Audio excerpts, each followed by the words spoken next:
ನಮಸ್ಕಾರ ಸ್ನೇಹಿತರೆ. ಇವತ್ತು ಥೈಲೇರಿಯಾಸಿಸ್ ಎಂಬ ಒಂದು ಕಾಯಿಲೆ ಬಗ್ಗೆ ನಾವು ಮಾತಾಡಲೇಬೇಕಾಗುತ್ತೆ. ಯಾಕಂದರೆ ಇತ್ತೀಚಿನ ದಿನಗಳಲ್ಲಿ ಈ ಥೈಲೇರಿಯಾಸಿಸ್ ಎಂಬ ಕಾಯಿಲೆ ಬಹಳ ಸಾಮಾನ್ಯವಾಗಿ ಈ ಪಶುಗಳಲ್ಲಿ ಮರಣವನ್ನು ಉಂಟು ಮಾಡ್ತಾ ಇದೆ. ಅನೇಕ ಕಡೆ ಈ ಥೈಲೇರಿಯಾ ಕಾಯಿಲೆ ಏನಿದೆ ಇದು ಪಶುಗಳಲ್ಲಿ ತುಂಬ ಜ್ವರವನ್ನು ಉಂಟು ಮಾಡಿಬಿಟ್ಟು ಸಾವನ್ನು ಉಂಟು ಮಾಡ್ತಾ ಇದೆ. ಕಾರಣ ಇವತ್ತು ಈ ಥೈಲೇರಿಯಾದ ಬಗ್ಗೆ ಒಂದಷ್ಟು ಚರ್ಚೆ ಮಾಡೋಣ. ಏನಿದು ಥೈಲೇರಿಯಾಸಿಸ್ ಅಂತಂದರೆ, ಇದು ಥೈಲೇರಿಯಾ ಇನುಲೇಟಾ ಎಂಬ ಕೆಂಪು ರಕ್ತ ಕಣಗಳನ್ನು ಬಾಧಿಸುವ ಒಂದು ಏಕಕೋಶ ಜೀವಿ ಅಥವಾ ಏಕಾಣು ಪರೋಪಜೀವಿಯಿಂದ ಉಂಟಾಗುವ ಪಶುಗಳಿಗೆ ಉಂಟಾಗುವ ಒಂದು ಕಾಯಿಲೆ ಅಥವಾ ಥೈಲೇರಿಯಾ ಪಾರ್ವಾ ಅಂತ ಹೇಳ್ತಾರೆ. ಮತ್ತು ಇತ್ತೀಚೆಗೆ ಥೈಲೇರಿಯಾ ಓರಿಯೆಂಟಾಲಿಸ್ ಎಂಬ ಒಂದು ಹೊಸ ರೀತಿಯ ಒಂದು ಪ್ರಭೇದ ಬಂದಿದೆ. ಅದು ಸಹಿತ ಎಲ್ಲ ಜಾನುವಾರುಗಳಿಗೆ ಸಹಿತ ತೊಂದರೆ ಕೊಡ್ತಾ ಇದೆ. ಕಾರಣ ಈ ಥೈಲೇರಿಯಾದ ಬಗ್ಗೆ ನಾವು ತಿಳ್ಕೊಳ್ಳೋದು ಬಹಳ ಮಹತ್ವದ ವಿಷಯವಾಗಿರೋದ್ರಿಂದ ಈ ಥೈಲೇರಿಯಾ ಕಾಯಿಲೆಯನ್ನು ತಿಳಿಯೋಣ. ಇದು ಬಹಳ ಮುಖ್ಯವಾಗಿ ಈ ಉಣ್ಣೆಗಳಿಂದ ಬರುವಂತಹ ಒಂದು ಕಾಯಿಲೆ. ಅನೇಕ ರೀತಿಯ ಉಣ್ಣೆಗಳಿದ್ದಾವೆ. ಅದರಲ್ಲಿ ಈ ಹೈಲೋಮಾ ಇರಬಹುದು ಅಥವಾ ಇತರ ರೀತಿಯ ಉಣ್ಣೆಗಳಿಂದ ಬರುವಂತಹ ಕಾಯಿಲೆ ಈ ಥೈಲೇರಿಯಾ. ಮೊದಲಿದು ಏಷ್ಯಾ ಮತ್ತು ಆಫ್ರಿಕಾ ಖಂಡಗಳಲ್ಲಿ ಕೇವಲ ಜರ್ಸಿ ಮತ್ತು HF ತಳಿಯ ಹಸುಗಳಲ್ಲಿ ಬರ್ತಾ ಇತ್ತು. ಆದರೆ ಇತ್ತೀಚೆಗೆ ಎಲ್ಲ ರೀತಿಯ ಹಸುಗಳು ಇರ್ಬೋದು, ಎಮ್ಮೆಗಳು ಇರ್ಬೋದು, ಅಥವಾ ನಮ್ಮ ನಾಟಿ ತಳಿಯ ದನಗಳಿಗೆ ಸಹಿತ ಇದು ಬಂದಿದ್ದಾವೆ. ಒಂದಷ್ಟು ಇವು ರೋಗ ನಿರೋಧಕತೆಯನ್ನು ಹೊಂದಿದ್ರೂ ಸಹಿತ ತುಂಬ ಈ ಉಣ್ಣೆಗಳು ಜಾಸ್ತಿ ಇದ್ದಾಗ ಅದಕ್ಕೆ ಈ ಥೈಲೇರಿಯಾ ಕಾಯಿಲೆ ಬಂದೇ ಬರುತ್ತೆ. ಮತ್ತು ಈಗ ಯಾವ ಕಾಯಿಲೆಗಳು ಯಾವ ಪಶುಗಳಿಗೆ ಬರಬೇಕಂತ ಏನೂ ಇಲ್ಲ. ಎಲ್ಲ ಕಾಯಿಲೆಗಳು ಎಲ್ಲ ಪಶುಗಳಿಗೆ ಬರುವ ಒಂದು ಸಾಧ್ಯತೆ ತುಂಬ ಜಾಸ್ತಿ ಇರೋದ್ರಿಂದ ನಾವು ಥೈಲೇರಿಯಾ ಸಹಿತ ಇದರಿಂದ ಹೊರತುಪಡಿಸಲಿಕ್ಕೆ ಸಾಧ್ಯ ಇಲ್ಲ. ಕಾರಣ ಈ ಥೈಲೇರಿಯಾ ಉಣುಗಿನಿಂದ ಅಥವಾ ಉಣ್ಣೆಯಿಂದ ಬರುವ ಒಂದು ಪ್ರಮುಖ ಕಾಯಿಲೆ ಆಗಿರುತ್ತಿದ್ದು ಇದನ್ನು ಹತೋಟಿ ಮಾಡಬೇಕು ಮತ್ತು ಇದಕ್ಕೆ ಚಿಕಿತ್ಸೆಯನ್ನು ಮಾಡೋದು ಬಹಳ ಮುಖ್ಯವಾಗಿರುವ ಒಂದು ಕಾಯಿಲೆ. ಇಲ್ಲೊಂದು ಮಲೆನಾಡು ಗಿಡ್ಡದ ಆಕಳನ್ನು ನೋಡ್ಬೋದು. ಇದು ಸಹಿತ ಥೈಲೇರಿಯಾ ಕಾಯಿಲೆಯಿಂದ ಬಳಲ್ತಾ ಇದೆ. ಅಂದರೆ ಅರ್ಥ ಏನು ಅಂತಂದರೆ, ಯಾವುದೇ ಒಂದು ಪಶು ಯಾವುದೇ ಒಂದು ರೋಗಕ್ಕೆ ಅದು ಹೊರತಾಗಿಲ್ಲ. ಕಡಿಮೆ ಬರ್ಬೋದು, ಆದರೆ ಕಾಯಿಲೆಯಿಂದ ಅದು ಹೊರತಾಗಿಲ್ಲ. ಅನೇಕ ಸಲ ಹೇಳ್ತಾರೆ ಈ ಮಲೆನಾಡು ಗಿಡ್ಡ ಜಾನುವಾರುಗಳು ರೋಗಕ್ಕೆ ತುಂಬ ತುತ್ತಾಗಲ್ಲ ಅವು ಅಂತೇಳಿ. ಆದರೆ ಥೈಲೇರಿಯಾ ಕಾಯಿಲೆ ಇರ್ಬೋದು ಅಥವಾ ಉಣ್ಣೆ ಜ್ವರ ಇರ್ಬೋದು, ಅವು ಎಲ್ಲಕ್ಕೂ ಸಹಿತ ಬರ್ತದೆ. ಇತ್ತೀಚೆಗೆ ಬಂದಂತಹ ಚರ್ಮಗಂಟು ಕಾಯಿಲೆ ಮಲೆನಾಡು ಗಿಡ್ಡ ಮತ್ತು ಇತರ ದೇಶಿ ತಳಿಯ ಜಾನುವಾರುಗಳನ್ನು ಬಹಳ ಕಾಡಿದೆ ಅಂತಂದರೆ ತಪ್ಪಾಗಲಿಕ್ಕಿಲ್ಲ. ಕಾರಣ ಈ ಕಾಯಿಲೆ ಯಾವುದೇ ಒಂದು ಪಶುಗಳನ್ನು ಬಿಡೋದಿಲ್ಲ. ಆದರೆ ಜರ್ಸಿ ಮತ್ತು HF ದನಗಳಲ್ಲಿ ಸ್ವಲ್ಪ ಜಾಸ್ತಿ ಥೈಲೇರಿಯಾ ಕಾಯಿಲೆ. ಈ ಥೈಲೇರಿಯಾ ಇಡೀ ಪ್ರಪಂಚದ ತುಂಬ ಎಲ್ಲ ಕಡೆ ಇದೆ. ಅದರಲ್ಲೂ ಬಹುತೇಕವಾಗಿ ಇಲ್ಲಿ ನಾವು ನೋಡ್ತಾ ಇದ್ದಾಗೆ ಏಷ್ಯಾ ಖಂಡ ಇರ್ಬೋದು ಅಥವಾ ದಕ್ಷಿಣ ಆಫ್ರಿಕಾದಲ್ಲಿರುವಂತಹ ಅನೇಕ ರಾಜ್ಯಗಳಲ್ಲಿ ದೇಶಗಳಲ್ಲಿ ಇದು ವ್ಯಾಪಕವಾಗಿ ಇದು ಹಬ್ಬಿದೆ. ಇದಲ್ಲದೆ ಇಲ್ಲಿ ಅನೇಕ ರೀತಿಯ ಈ ಥೈಲೇರಿಯಾ ರೋಗಾಣುಗಳು ಬೇರೆ ಬೇರೆ ರೀತಿಯಂತಹ ಈ ಉಣ್ಣೆಗಳಲ್ಲಿ ಬರುವುದು ಬಹಳ ಸಾಮಾನ್ಯವಾಗಿ ಕಂಡು ಬರ್ತಾ ಇರೋದು. ಅದರಲ್ಲೂ ಭಾರತ, ಶ್ರೀಲಂಕಾ, ಚೈನಾ ಮತ್ತು ಇತರ ಅನೇಕ ದೇಶಗಳಲ್ಲಿ ಈ ಕಾಯಿಲೆ ಬಹಳಷ್ಟು ಸಾವು ನೋವುಗಳನ್ನು ಉಂಟು ಮಾಡ್ತಾ ಇದೆ. ಅದನ್ನು ತಡೆಗಟ್ಟುವುದು ಬಹಳ ಮುಖ್ಯ. ಅದರಲ್ಲೂ ಈ ದಕ್ಷಿಣ ಆಫ್ರಿಕಾ ಮತ್ತು ಎಲ್ಲ ಏಷ್ಯನ್ ದೇಶಗಳನ್ನು ಈ ಕಾಯಿಲೆ ಬಾಧಿಸ್ತಿರೋದು. ಅವುಗಳಿಗೆ ತುಂಬ ಜಾಸ್ತಿ ಆ ನಷ್ಟವನ್ನು ಈ ಕಾಯಿಲೆ ಉಂಟು ಮಾಡುತ್ತೆ. ಇದು ಅನೇಕ ವರ್ಷಗಳಿಂದ ಇದೆ. ಆದರೆ ಈ ಸ್ಥಳೀಯ ಜಾನುವಾರುಗಳಲ್ಲಿ ಈ ಕಾಯಿಲೆ ಇದ್ರೂ ಸಹಿತ ಅವು ಏನು ಮಾಡ್ತವೆ ಅಂತಂದರೆ, ಅವುಗಳಲ್ಲಿ ಅಷ್ಟೆಲ್ಲ ಕಾಯಿಲೆಯ ಲಕ್ಷಣಗಳಿಲ್ಲ.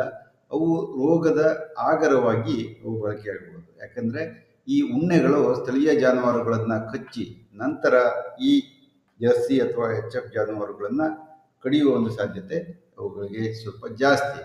ಕಾರಣ ಎಲ್ಲ ವಯಸ್ಸಿನ ರಾಸುಗಳಲ್ಲೂ ಸಹಿತ ಈ ಕಾಯಿಲೆ ಬರುತ್ತೆ. ಕರುಗಳಿಗೆ, ಚಿಕ್ಕ ಕರುಗಳಿಗೆ ಸಹಿತ ಈ ಕಾಯಿಲೆ ಬರುತ್ತೆ ಅಂತಂದರೆ ಆಶ್ಚರ್ಯ ಆಗುವುದು ನನಗೆ.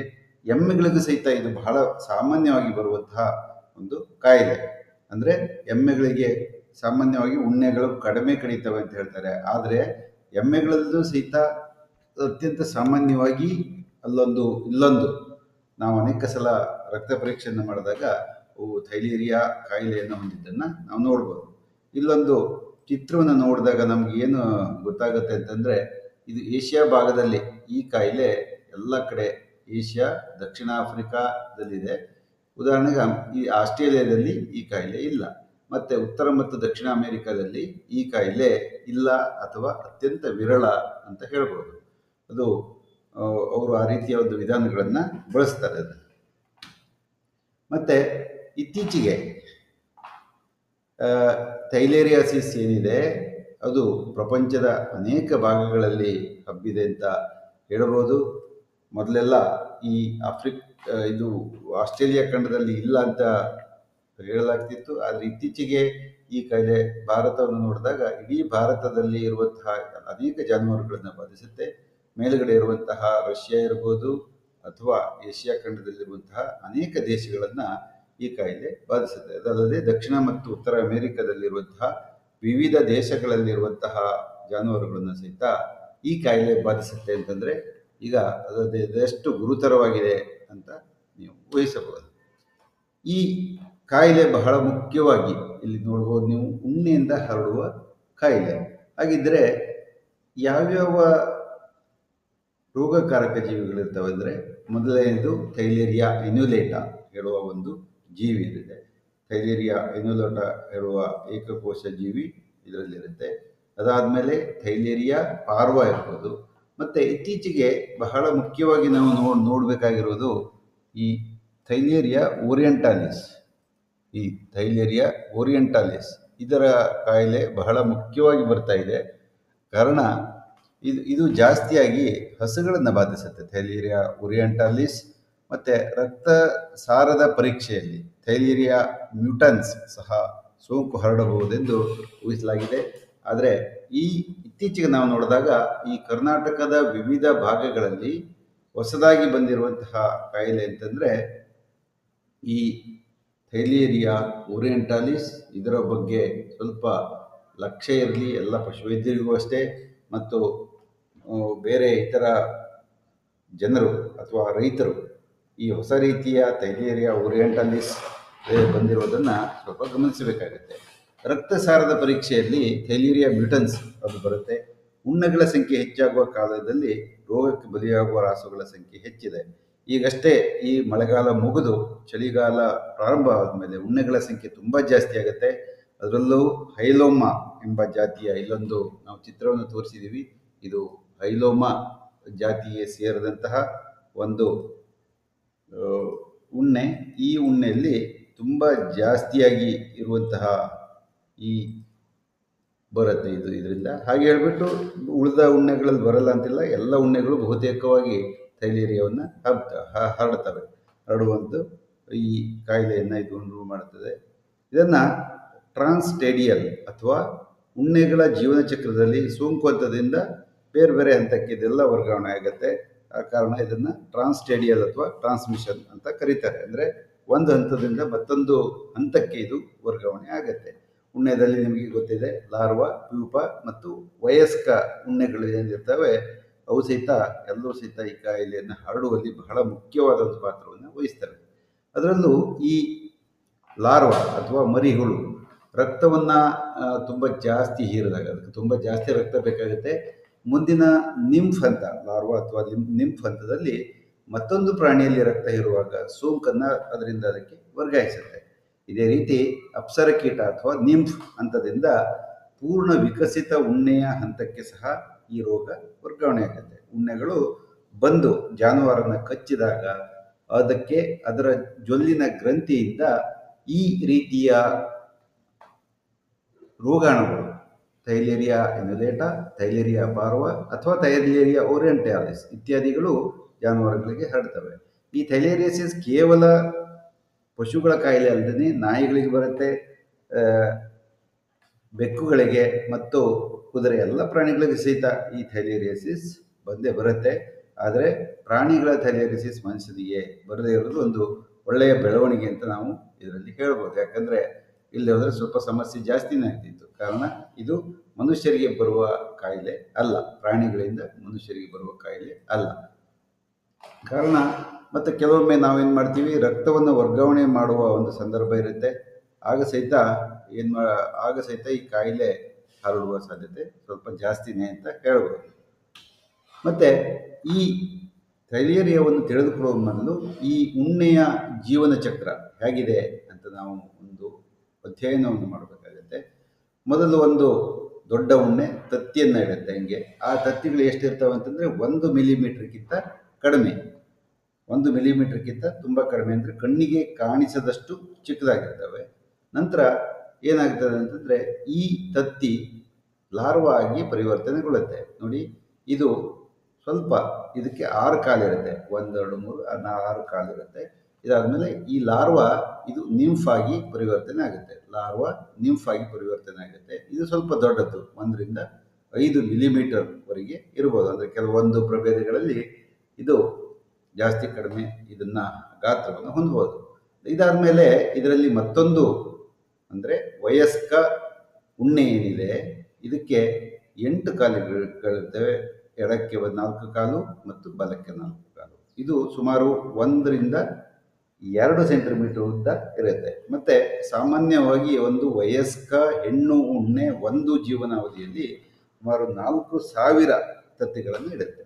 ಒಮ್ಮೆ ತತ್ತಿಯನ್ನು ಇಟ್ಟ ಮೇಲೆ ಇದರ ಜೀವನ ಮುಗೀತು ಅಂತ ಅರ್ಥ, ಅದು ಸತ್ತೋಗ್ಬಿಡುತ್ತೆ. ಕಾರಣ ಈ 4000 ತತ್ತಿಗಳೇನಿದ್ದಾವೆ ಇವುಗಳು ಬದುಕಲಿಕ್ಕೆ ಅಥವಾ ಲಾರ್ವಾ ಹಂತಕ್ಕೆ ನಿಂಫ್ ಹಂತಕ್ಕೆ ಹೋಗಬೇಕಾದ್ರೆ ಇದಕ್ಕೆ ರಕ್ತದ ಊಟ ಬೇಕೇ ಬೇಕಾಗತ್ತೆ. ಕಾರಣ ಪುನಃ ಇದು ಜಾನುವಾರುಗಳ ಮೇಲೆ ಹತ್ತಿ ಅದನ್ನು ಕುಡಿಬೇಕು. ರಕ್ತವನ್ನು ಕುಡಿದು ದೊಡ್ಡಗಾಗಬೇಕು. ಆ ರಕ್ತವನ್ನು ಕುಡಿಯೋ ಸಂದರ್ಭದಲ್ಲಿ ಇದು ಕಚ್ಚಬೇಕಾದ್ರೆ ಇದಕ್ಕೆ ಥೈಲೇರಿಯಾ ಅಣುಗಳು ಶರೀರವನ್ನು ಸೇರಿಕೊಳ್ತವೆ. ಇದರಿಂದ ಅನೇಕ ರೀತಿಯ ಕಾಯಿಲೆಗಳು ಬರ್ತವೆ. ಥೈಲೇರಿಯಾ ಅಷ್ಟೇ ಇಲ್ಲ, ಅನಾಪ್ಲಾಸ್ಮಾ ಬೆಬೇಸಿಯಸಿಸ್ ಎಂಬ ಕಾಯಿಲೆ ಮತ್ತು ಮಂಗನ ಕಾಯಿಲೆ, ಅದು ನಿಮ್ಗೆ ಗೊತ್ತೇ ಇದೆ. ಅದು ಸಹಿತ ಉಣ್ಣೆಗಳಿಂದ ಬರುವಂತಹ ಒಂದು ಪ್ರಮುಖವಾದ ಒಂದು ಕಾಯಿಲೆ. ಇನ್ನು ಉಣ್ಣೆಗಳ ಬಗ್ಗೆ ಸ್ವಲ್ಪ ತಿಳ್ಕೊಳ್ಬೇಕು. ಯಾಕಂದರೆ ಗಂಡು ಮತ್ತು ಹೆಣ್ಣು ಉಣ್ಣೆಗಳನ್ನು ಅವುಗಳ ಗಾತ್ರದ ಮೇಲೆ ನಾವು ನೋಡ್ಬೋದು. ಸಾಮಾನ್ಯವಾಗಿ ಗಂಡು ಉಣ್ಣೆಗಳು ಗಾತ್ರದಲ್ಲಿ ಹೆಣ್ಣು ಉಣ್ಣೆಗಳಿಗಿಂತ ಸ್ವಲ್ಪ ಚಿಕ್ಕದಾಗಿರ್ತವೆ. ಮತ್ತು ಇವುಗಳಿಗೂ ಸಹಿತ 8 ಕಾಲಿರುತ್ತೆ. ಆದರೆ ಇವು ಕಡಿಮೆ ಪ್ರಮಾಣದಲ್ಲಿ ರಕ್ತ ಕುಡಿಯೋದ್ರಿಂದ ಚಪ್ಪಟೆಯಾಗಿರುತ್ತವೆ. ಇದು ಗಂಡು ಉಣ್ಣೆ, ಇದು ಹೆಣ್ಣು ಉಣ್ಣೆ. ಮತ್ತು ಇವು ಗಂಡು ಉಣ್ಣೆಗಳು ರೋಗವನ್ನು ಹಬ್ಬೋದಿಲ್ಲ. ಕೇವಲ ಸಂತಾನೋತ್ಪತ್ತಿಗಾಗಿ ಕ್ರಿಯೆ ಇವು ಇರುತ್ತಿದ್ದು, ಆ ಕ್ರಿಯೆ ಮುಗಿದ ಮೇಲೆ ಇವು ಮರಣವನ್ನು ಹೊಂದ್ತವೆ. ಇಲ್ಲಿ ಒಂದು ಹೆಣ್ಣು ಉಣ್ಣೆ ಅದೆಷ್ಟು ತತ್ತಿಗಳನ್ನು ಇಡ್ತಾ ಇದೆ ಹೇಳುವುದನ್ನು ನೀವು ನೋಡ್ಬೋದು. ತತ್ತಿಗಳನ್ನು ಹಾಕಿದ ಮೇಲೆ ಈ ಉಣ್ಣೆಗಳು ಸತ್ತು ಹೋಗ್ತವೆ. ಮತ್ತು ಈ ತತ್ತಿಗಳು ಪುನಃ ಜಾನುವಾರುಗಳ ಮೈಯನ್ನು ಸೇರಿಬಿಟ್ಟು ಅಲ್ಲಿ ರಕ್ತವನ್ನು ಹೀರಲೇಬೇಕು ಬದುಕಬೇಕಾದ್ರೆ. ಮತ್ತು ಎಲ್ಲ ತತ್ತಿಗಳು ಸಹಿತ ಉಣ್ಣೆಗಳಾಗಿ ಬದಲಾಗಲ್ಲ. ಕೆಲವೊಂದು ಅನೇಕ ರೀತಿಯ ಕೀಟಗಳಿರ್ಬೋದು ಅಥವಾ ಹಕ್ಕಿಗಳಿರ್ಬೋದು, ಅವುಗಳ ಆಹಾರವಾಗಿ ಹೋಗ್ಬಿಡ್ತವೆ. ಕೊನೆಗೆ ಈ ಉಣ್ಣೆಗಳನ್ನು ನಿಯಂತ್ರಣ ಮಾಡುವುದು ಬಹಳ ಕಷ್ಟಕರವಾದಂತಹ ಒಂದು ಕೆಲಸ.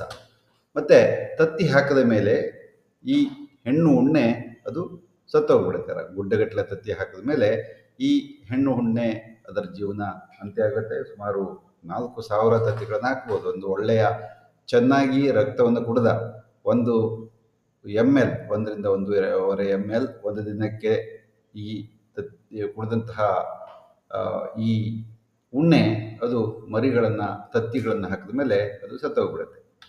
ನಂತರ ಮತ್ತೊಂದು ವಿಶೇಷ ನೋಡಿ, ಇಲ್ಲಿ ರಕ್ತ ಕುಡಿದು ದುಂಡಗಾಗುವ ಕೇವಲ ಹೆಣ್ಣು ಉಣ್ಣೆಗಳು ಮಾತ್ರ. ಇಷ್ಟು ದೊಡ್ಡ ಗಾತ್ರ ಏನಿದೆ, ಸುಮಾರು 1 ರಿಂದ 2 ಸೆಂಟಿಮೀಟರ್ ಗಾತ್ರವನ್ನು ಈ ಉಣ್ಣೆಗಳು ಹೊಂದಿದ್ದಾವೆ. ಇವು ರಕ್ತವನ್ನು ಕುಡಿದು ದುಂಡಗಾಗ್ತವೆ. ರಕ್ತವನ್ನು ಕುಡಿದ ಮೇಲೆ ಇವು ತತ್ತಿಯನ್ನು ಉತ್ಪಾದಿಸುವ ಒಂದು ಮಹತ್ ಕಾರ್ಯವನ್ನು ಮಾಡ್ತವೆ. ಈ ತತ್ತಿಗಳು ಲಾರ್ವಾ ಮತ್ತು ನಿಂಫ್ ಹಂತದಾಗಿ ಬೇರೆ ಬೇರೆ ಪ್ರಾಣಿಗಳ ಮೇಲೆ ಹತ್ತಿಕೊಂಡು ಇವು ಹೋಗುವ ಒಂದು ಸಾಧ್ಯತೆ ತುಂಬ ಜಾಸ್ತಿ ಇದೆ. ಇಲ್ಲಿ ನೋಡಿ, ನೀವು ಅನೇಕ ರೀತಿಯ ಉಣ್ಣೆಗಳಿದ್ದಾವೆ. ಕೇವಲ ಒಂದೇ ಒಂದಲ್ಲ, ಮತ್ತು ಒಂದೊಂದು ಪ್ರಾಣಿಯ ವರ್ಗಕ್ಕೂ ಸಹಿತ ಒಂದೊಂದು ಉಣ್ಣೆ ಇರುತ್ತೆ. ಮತ್ತು ಕೆಲವೊಂದು ಉಣ್ಣೆಗಳು ಕೇವಲ ನಾಯಿಗಳ ಮೇಲೆ ಬದುಕುವಂಥವು. ಉದಾಹರಣೆಗೆ ಇಕ್ಸೋಡಸ್ ಎಂಬ ಒಂದು ಉಣ್ಣೆ ಇದೆ. ಅದು ನಾಯಿಯ ಉಣ್ಣೆ ಮಾತ್ರ. ಅದು ದನದ ರಕ್ತವನ್ನು ಅಷ್ಟು ಸುಲಭಕ್ಕೆ ಕುಡಿಯಲ್ಲ. ಕಾರಣ ಇವುಗಳಿಗೆ ಜೀವನ ಹಂತಕ್ಕೆ ಸಹಸ್ರಾರು ಮೊಟ್ಟೆಗಳನ್ನು ಇಟ್ಟು ನಂತರ ಅವು ಮರಿಯಾಗಬೇಕಾಗತ್ತೆ. ಇದು ಇಲ್ಲಿ ಕೈಯಲ್ಲಿ ನೋಡಿದಾಗ ಗಾತ್ರ ನಿಮಗೆ ಗೊತ್ತಾಗಬಹುದು. ಇದು ಲಾರ್ವಾ ಹಂತದಿಂದ ನಿಂಪ್ ಮತ್ತು ಬಹುತೇಕ ವಯಸ್ಕ ಹಂತವನ್ನು ತಲುಪಿರುವಂತಹ ಒಂದು ಉಣ್ಣೆಯ ಒಂದು ಜೀವನ ಚಕ್ರವನ್ನು ನೀವು ನೋಡ್ಬೋದು. ಲಾರ್ವಾ, ನಿಂಪ್ ಮತ್ತು ವಯಸ್ಕ ಇವೆಲ್ಲ ಲಾರ್ವಾಗಳು. ಇದು ನಿಂಪ್ ಮತ್ತು ಇದು ವಯಸ್ಕ ಉಣ್ಣೆ. ಸ್ವಲ್ಪ ಗಾತ್ರದಲ್ಲಿ ಜಾಸ್ತಿ ಇರುತ್ತೆ ಮತ್ತು ನಾವು ಸ್ವಲ್ಪ ಮ್ಯಾಗ್ನಿಫೈ ಮಾಡಿ ನೋಡಿದರೆ ಅಥವಾ ಅದನ್ನು ಹಿಗ್ಗಿಸಿ ನೋಡಿದಾಗ ಸಹಸ್ರಾರು ತತ್ತಿಗಳನ್ನು, ಹಳದಿ ಬಣ್ಣದ ತತ್ತಿಗಳನ್ನು ಇವು ಇಡುವುದು ಕಂಡುಬರುತ್ತವೆ. ಮತ್ತು ಈ ಉಣುಗುಗಳ ಚಟುವಟಿಕೆ ಈಗ ಜಾಸ್ತಿ ನೋಡಿ. ವಸಂತ ಋತುವಿನಲ್ಲಿ ಅತ್ಯಂತ ಹೆಚ್ಚು ಚಟುವಟಿಕೆ ಇರೋದ್ರಿಂದ ಈ ಉಣ್ಣೆಗಳಿರ್ತವೆ. ವಸಂತ ಋತು ಅದಾಗಿರುತ್ತೆ. ಅದಾದಮೇಲೆ ಬೇಸಿಗೆ ಕಾಲದಲ್ಲಿ ಮಧ್ಯಮ ಗಾತ್ರದ ಒಂದು ಚಟುವಟಿಕೆ ಇರುತ್ತೆ. ಶರದ್ ಋತು ಈ ಮಳೆಗಾಲದ ಕೊನೆಯ ಭಾಗದಲ್ಲಿ ಅತ್ಯಂತ ಹೆಚ್ಚು ಚಟುವಟಿಕೆಗಳನ್ನು ಇವು ಹೊಂದಿರ್ತವೆ. ಆದರೆ ಚಳಿಗಾಲದಲ್ಲಿ ಇವುಗಳ ಚಟುವಟಿಕೆ ಕ್ರಮೇಣ ಕಡಿಮೆ ಆಗಿಬಿಡುತ್ತೆ. ಹಾಗಂತ ನಾವು ಇದನ್ನೇ ಸತ್ಯ ಅಂತ ನಂಬಲಿಕ್ಕೆ ಬರಲ್ಲ. ಕೆಲವೊಂದು ಜಾತಿಯ ಉಣ್ಣೆಗಳು ಚಳಿಗಾಲದಲ್ಲಿಯೂ ಸಹಿತ ಸಕ್ರಿಯವಾಗಿ ಕೆಲಸವನ್ನು ಅವು ನಿರ್ವಹಿಸಬಹುದು. ಸಹಸ್ರಾರು ಮೊಟ್ಟೆಗಳನ್ನು ಇಟ್ಟ ಮೇಲೆ ಒಂದು ಉಣ್ಣೆಯ ಒಂದು ಜೀವನ ಅಲ್ಲಿಗೆ ಮುಗಿಯುತ್ತದೆ ಅದರದ್ದು. ಅದ ನಂತರ ಅದರ ಸಂತತಿಯಾಗಿರುವಂತಹ ಈ ತತ್ತಿಗಳು ಲಾರ್ವಾಗಿ ಪರಿವರ್ತನೆ ಆಗ್ತವೆ. ಲಾರ್ವಾ ನಂತರ ವಯಸ್ಕ ನಿಂಪಾಗಿ ಪರಿವರ್ತನೆ ಆಗುತ್ತೆ. ನಿಂಪ್ ವಯಸ್ಕ ಉಣ್ಣೆ ಆಗಿ ಪರಿವರ್ತನೆ ಆಗಿ ಸಾಕಷ್ಟು ರಕ್ತವನ್ನು ಕುಡಿದು ಅದು ಸತ್ತು ಹೋಗುತ್ತೆ. ಇದಾದಮೇಲೆ ಈ ಥೈಲೇರಿಯಾಸಿಸ್ನಲ್ಲಿ 2 ಹಂತಗಳನ್ನು ಬರ್ಬೋದು, ನಾವು ನೋಡ್ಬೋದು. ಮೊದಲನೆಯದು ಈ ಪಶುವಿನ ಮೈ ಮೇಲೆ ಕಳೆಯುವಂತಹ ದಿನಗಳು. ಅದಾದಮೇಲೆ ಹೊರಗಡೆ ಬಿದ್ದ ಮೇಲೆ, ಪಶುವಿನಿಂದ ಅದು ಹೊರಗಡೆ ಬಿದ್ದ ಮೇಲೆ ಅಲ್ಲಿ ಒಂದಷ್ಟು ಹಂತಗಳಿರ್ತವೆ. 2 ಹಂತಗಳಾಗಿ ನಾವು ವರ್ಗೀಕರಣ ಮಾಡ್ಬೋದು. ಮೊದಲನೇದಾಗಿ ಈ ಮೊದಲನೆಯ ಹಂತವನ್ನು ನಾವು ನೋಡಬೇಕಂತಂದರೆ ಇದು ತತ್ತಿಯನ್ನು ಇರುತ್ತೆ. ತತ್ತಿಗಳು ಮ್ಯಾಕ್ರೋಗ್ಯಾಮೆಟ್ ಆಗಿ ಪರಿವರ್ತನೆ ಆಗ್ತವೆ. ಅವು ನಂತರ ಝೈಗೋಟ್ ಆಗಿ ಪರಿವರ್ತನೆ ಆಗ್ತವೆ. ಅದರಲ್ಲಿ ನಮ್ಮ ಥೈಲೇರಿಯಾ ಆರ್ಗ್ಯಾನಿಸಮ್ಗಳು. ಅದಾದಮೇಲೆ ಅದಕ್ಕೆ ಕೈನೈಟ್ ಅಂತ ಕರೀತಾರೆ. ಕೈನೈಟ್ ಇದು ಪ್ರಾಣಿಯ ಕರುಳಿನಲ್ಲಿ ವಾಸವನ್ನು ಮಾಡುತ್ತದೆ. ಅದಾದಮೇಲೆ ಅದು ಪ್ರಾಣಿಯ ಕರುಳಿನಿಂದ ಈ ಉಣ್ಣೆಯ ಸಲೈವರಿ ಗ್ಲ್ಯಾಂಡ್ ಅಥವಾ ಲಾಲಾರಸ ಗ್ರಂಥಿಯಲ್ಲಿ ಸೇರ್ಕೊಳ್ಳುತ್ತೆ. ಲಾಲಾರಸ ಗ್ರಂಥಿಯಲ್ಲಿ ಸೇರ್ಕೊಂಡ್ಬಿಟ್ಟು ಸ್ಪೊರೋಜನಿ ಅಂತಾಗತ್ತೆ. ಸ್ಪೊರೋಜನಿಗಳು ಸ್ಪೊರೋಸೈಟ್ಸ್ ಅಂತಾಗ್ತವೆ. ಈ ಸ್ಪೊರೋಸೈಟ್ಸನ್ನು ಉಣ್ಣೆಗಳು ಪುನಃ ಸೇವಿಸ್ತವೆ. ಈ ಸ್ಪೊರೋಸೈಟ್ಸು ಇವು ಸೇವಿಸಿದ ನಂತರ ಏನಾಗುತ್ತೆ ಅಂತಂದರೆ ಪುನಃ ಇವು ಈ ಸ್ಪೊರೋಸೈಟ್ಸ್ ಎಂಟರ್ ಲ್ಯೂಕೋಸೈಟ್ಸ್ ಅಥವಾ ಬಿಳಿಯ ರಕ್ತ ಕಣಗಳನ್ನು ಇವು ಸೇರ್ಕೊಳ್ತವೆ. ಉಣ್ಣೆ ಕಚ್ಚಿದ ನಂತರ ಇವು ಉಣ್ಣೆಯ ಸ್ಪೊರೋಸೈಟ್ಗಳು ಏನಾಗುತ್ತವೆ, ಲ್ಯೂಕೋಸೈಟ್ ಅಥವಾ ಬಿಳಿಯ ರಕ್ತದ ಕಣವನ್ನು ಸೇರ್ಕೊಳ್ತವೆ. ಮತ್ತು ಬಿಳಿಯ ರಕ್ತದ ಕಣದಲ್ಲಿ ಸೇರ್ಕೊಂಡ್ಬಿಟ್ಟು ಇವು ವೇಗವರ್ಧನೆಯನ್ನು ಪಡಿತವೆ. ಇವುಗಳಿಗೆ ಸಿಸಾಂಟ್ಸ್ ಅಥವಾ ಸೈಸಾಂಟ್ ಅಂತ ಕರೀತಾರೆ. ಇವು ಬಿಳಿಯ ರಕ್ತ ಕಣದಲ್ಲಿ ಈ ರೀತಿ ಒಂದು ರೋಗ ಕ್ರಿಯೆಯನ್ನು ಉಂಟು ಮಾಡುತ್ತೆ. ನಂತರ ಇವು ಮಿರೋಗೊನಿ ಆಗಿ ಪರಿವರ್ತನೆ ಆಗುತ್ತೆ ಅದೇ ಬಿಳಿಯ ರಕ್ತ ಕಣದಲ್ಲಿ. ನಂತರ ಮಿರೋಸಾಯ್ಟ್ಸ್ ಅಂತ ಪರಿವರ್ತನೆ ಆಗ್ತವೆ. ಅದಾದಮೇಲೆ ಇವು ಏನು ಮಾಡ್ತವೆ ಅಂತಂದರೆ ರಕ್ತ ಕಣಗಳನ್ನು ಸೇರ್ಕೊಳ್ತವೆ. ರಕ್ತ ಕಣಗಳನ್ನು ಸೇರ್ಕೊಂಡ್ಬಿಟ್ಟು ಇವು ರಕ್ತ ಕಣಗಳನ್ನು ಒಡೆದು ಅವುಗಳನ್ನು ಹಾಳು ಮಾಡ್ತವೆ. ಇದಾದಮೇಲೆ ಇವುಗಳಿಗೆ ಪೈರೋಪ್ಲಾಸಮ್ಸ್ ಅಂತ ಇವು ಬಿಡುಗಡೆ ಮಾಡ್ತವೆ. ಇದರಿಂದ ತುಂಬ ಜ್ವರ ಬರುತ್ತೆ. ಪೈರೋಪ್ಲಾಸಮ್ಸ್ ಇನ್ ಎರಿಥ್ರೋಸೈಟ್ಸ್ ಅಂತ. ಕಾರಣ ಈ ರೀತಿ ಒಂದು ಜೀವನ ಚಕ್ರದಲ್ಲಿ ಈ ಉಣ್ಣೆಯಲ್ಲಿ ಥೈಲೇರಿಯಾ ಏನಿದೆ ಅದು ಬೆಳವಣಿಗೆಯನ್ನು ಹೊಂದಿಬಿಟ್ಟು ಪ್ರಾಣಿಯಲ್ಲಿ ಕಾಯಿಲೆಯನ್ನು ಉಂಟು ಮಾಡುವ ಒಂದು ಕ್ರಿಯೆಯಲ್ಲಿ ಅದು ಪಾಲ್ಗೊಳ್ಳುತ್ತದೆ. ಇದು ಬಹಳ ಸರಳವಾಗಿ ಇಲ್ಲಿ ನಾವು ಹೇಳಬೇಕಂತಂದರೆ, ಈ ಉಣ್ಣೆಯಿಂದ ಕಡಿದ ನಂತರ ಥೈಲೇರಿಯಾ ಈ ಆರ್ಗ್ಯಾನಿಸಮ್ಗಳು ಏನಾಗ್ತವೆ ಅಂತಂದರೆ ಸ್ಪೊರೋಸೈಟ್ಗಳಾಗಿ ಪರಿವರ್ತನೆ ಆಗ್ತವೆ. ಸ್ಪೊರೋಸೈಟ್ಗಳು ಏನಾಗ್ತವೆ, ಬಿಳಿಯ ರಕ್ತಗಳನ್ನು ಸೇರ್ಕೊಳ್ತವೆ ಮತ್ತು ಇವು ಸೈಸಾಂಟ್ಸ್ ಅಂತಾಗ್ತವೆ. ಈ ಸೈಸಾಂಟ್ಗಳು ಅನೇಕ ಬಿಳಿಯ ರಕ್ತ ಕಣಗಳನ್ನು ಸೇರ್ಕೊಂಡ್ಬಿಟ್ಟ ಮೇಲೆ ಇವು ಮಿರೋಗೊನಿ ಆಗಿ ಪರಿವರ್ತನೆ ಆಗಿ ಪುನಃ ಇದರಿಂದ ಏನಾಗುತ್ತೆ, ಮಿರೋಸೈಟ್ಸ್ ಅಂತ ಬಿಡುಗಡೆ ಆಗ್ತವೆ. ಮಿರೋಸೈಟ್ಸ್ ಇವು ಕೆಂಪು ರಕ್ತ ಕಣಗಳನ್ನು ಸೇರಿಕೊಂಡು ಅಲ್ಲಿ ಹಾಳು ಮಾಡೋದ್ರಿಂದ ಅಷ್ಟೇ ಅಲ್ಲ, ಅದರಿಂದ ರಕ್ತಹೀನತೆ ತುಂಬ ಜಾಸ್ತಿ ಆಗುತ್ತೆ ಮತ್ತು ಪಶುವಿಗೆ ಜ್ವರ ಬರುತ್ತೆ. ಕಾರಣ ಇದೊಂದು ಜೀವನ ಚಕ್ರ ಈ ರೀತಿ ಹರಡುತ್ತೆ. ಮತ್ತು ಸಾಮಾನ್ಯವಾಗಿ ಇವು ಆ, ಪಶುವಿನಲ್ಲಿ ರೋಗ ನಿರೋಧಕತೆ ಶಕ್ತಿ ಜಾಸ್ತಿ ಇದ್ದಾಗ ಏನಾಗುತ್ತೆ, ದುಗ್ಧರಸ ಗ್ರಂಥಿಗಳಲ್ಲಿ ಇವು ಸೇರಿಕೊಂಡ್ಬಿಟ್ಟು ಸುಮ್ಮನೆ ಇರ್ತವೆ. ಆದರೆ ಸೂಕ್ತವಾದ ಒಂದು ಕಾಲ ಬಂದಾಗ ಅವು ಏನು ಮಾಡ್ತವೆ, ಪುನಃ ಆ, ಬೆಳವಣಿಗೆಯನ್ನು ಅಭಿವೃದ್ಧಿಯನ್ನು ಅವು ಒಂದು ಸಾಧ್ಯತೆ ಅವು ಹೊಂದಿದ್ದಾವೆ. ನಂತರ ಈ ರೀತಿ ರಕ್ತ ಕಣಗಳಲ್ಲಿ, ಕೆಂಪು ರಕ್ತ ಕಣಗಳಲ್ಲಿ ಇಲ್ಲಿ ಒಂದು ಚಿಕ್ಕದಾದಂತಹ ಒಂದು ಗುರುತನ್ನು ನೋಡ್ಬೋದು. ಇದೇ ಸಿದ್ಧ, ಇದೆ ಥೈಲೇರಿಯಾ ಮೈಕ್ರೋ ಆರ್ಗನಿಸಮ್ ಅಂತ ಹೇಳ್ಬೋದು ಇದಕ್ಕೆ. ಇದನ್ನು ನಾವು ರಕ್ತ ಪ್ರಸರಣವನ್ನು ಬಣ್ಣ ಹಾಕಿ ನೋಡಿದಾಗ ನಮಗೆ ಇದು ಗೊತ್ತಾಗುತ್ತೆ.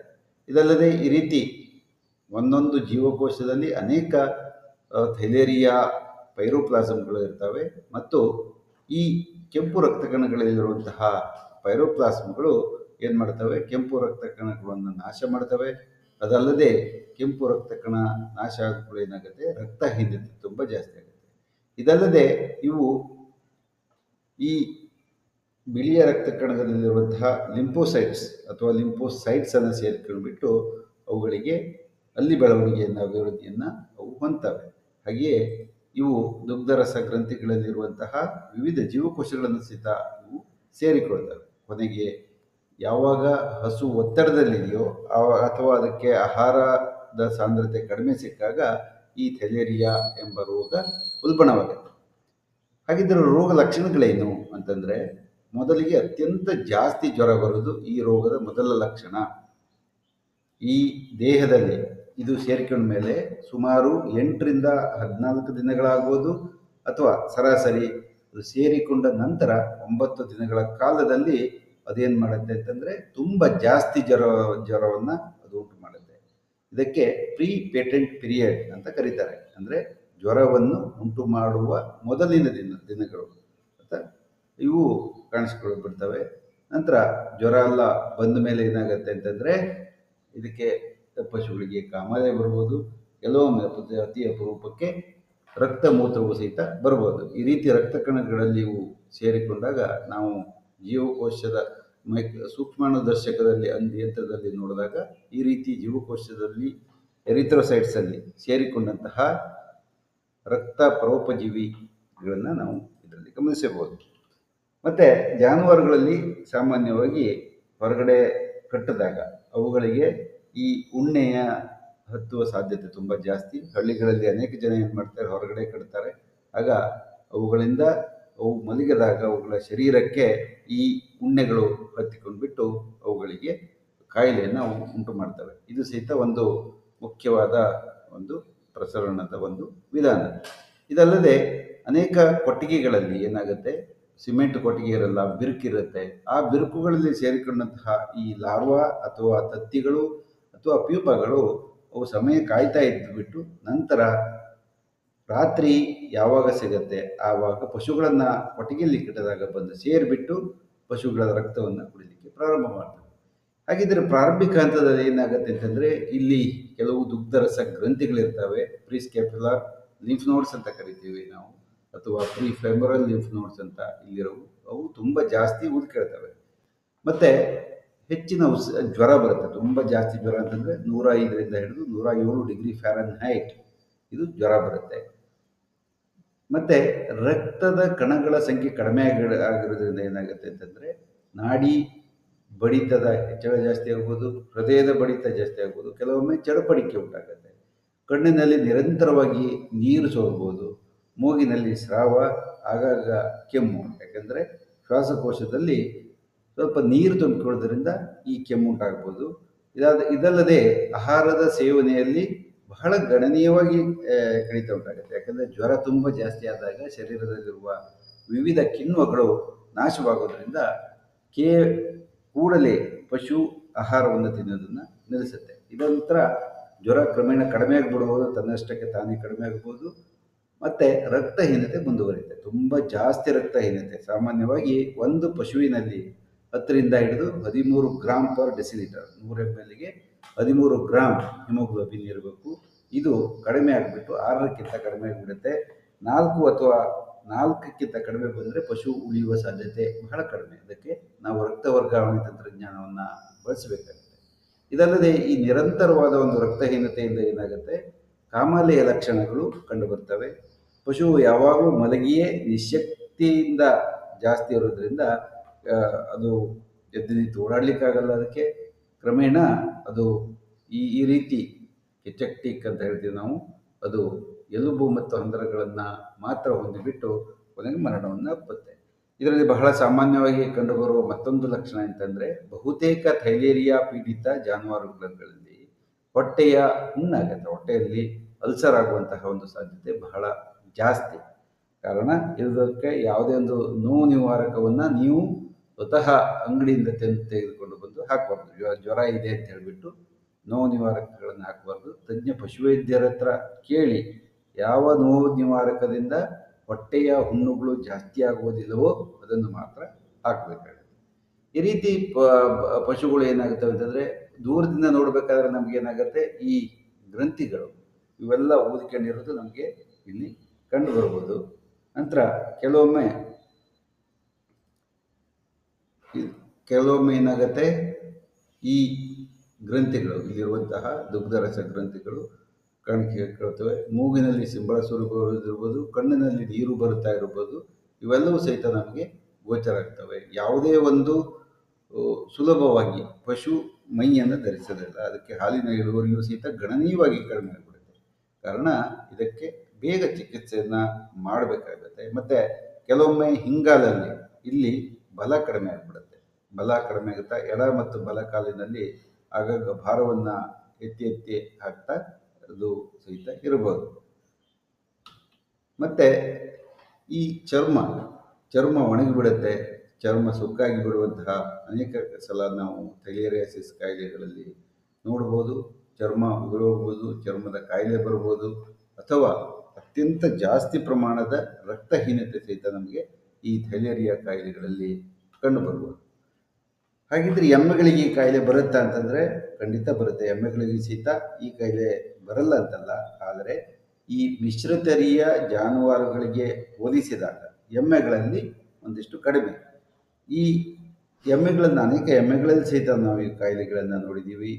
ಹೇಗೆ ಲಕ್ಷಣ ಅಂತಂದರೆ, ಯಾವ ಒಂದು ಚಿಕಿತ್ಸೆಗೂ ಬಗ್ಗದ ಒಂದು ಜ್ವರ, ಇದು ಬಹಳ ಪ್ರಮುಖವಾದ ಒಂದು ಲಕ್ಷಣ. ಎಮ್ಮೆಗಳಲ್ಲಿ ರಕ್ತಹೀನತೆ ಬಹಳ ಕಡಿಮೆ ಆಗುವುದು. ಆದರೆ ಎಮ್ಮೆಗಳಲ್ಲಿ ರಕ್ತಹೀನತೆ ಆಗಿದೆ ಅಂತಂದರೆ ಏನೋ ಗುರುತರವಾದ ಒಂದು ತೊಂದರೆ ಇದೆ ಅಂತ ಅರ್ಥ. ಕಾರಣ ಥೈಲೇರಿಯಾ ಈ ಕಾಯಿಲೆಯನ್ನು ನಾವು ಊಹಿಸಬಹುದು. ಹಾಗೆ ಈ ಥೈಲೇರಿಯಾ ರೋಗಾಣುಗಳು ರಕ್ತ ಕಣದ ಒಳಗೆ ಸೇರಿಕೊಂಡ್ಬಿಟ್ಟು ಅವುಗಳನ್ನು ಒಡೆದು ಬಿಟ್ಟು ಏನು ಮಾಡ್ತವೆ, ರಕ್ತಹೀನತೆಯನ್ನು ಉಂಟು ಮಾಡ್ತವೆ. ಇದಲ್ಲದೆ ರಕ್ತಹೀನತೆ ಹೇಗೆ ಗೊತ್ತಾಗುತ್ತೆ ಅಂದರೆ, ಬಿಳಿಚಿಕೊಂಡ ಕಣ್ಣಿನ ಲೋಳ್ಪರಗಳು.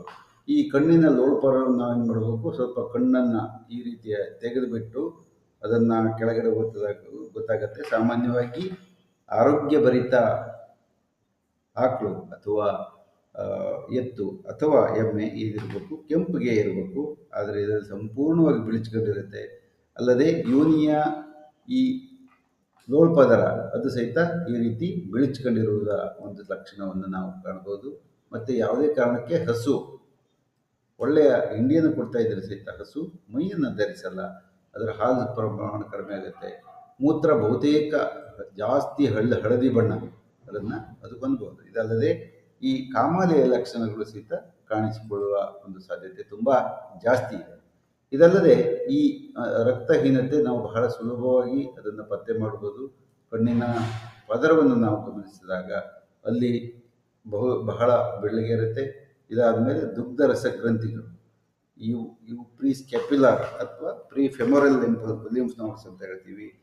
ಮುಂಗಾಲು ಅಥವಾ ಹಿಂಗಾಲಿನ ಮುಂದಿರುವಂತಹ ದುಗ್ಧರಸ ಗ್ರಂಥಿಗಳು ತುಂಬ ಜಾಸ್ತಿ ಉದ್ಕೊಂಡಿರ್ತವೆ.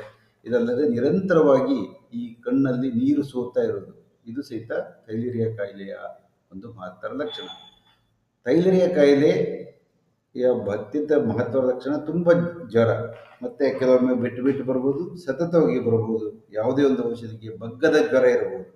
ಕಾರಣ ಈ ಥೈಲೇರಿಯಾವನ್ನು ಯಾವುದೇ ಕಾರಣಕ್ಕೆ ನಾವು ಕಡೆಗಣಿಸುವ ಹಾಗೆ ಇಲ್ಲ.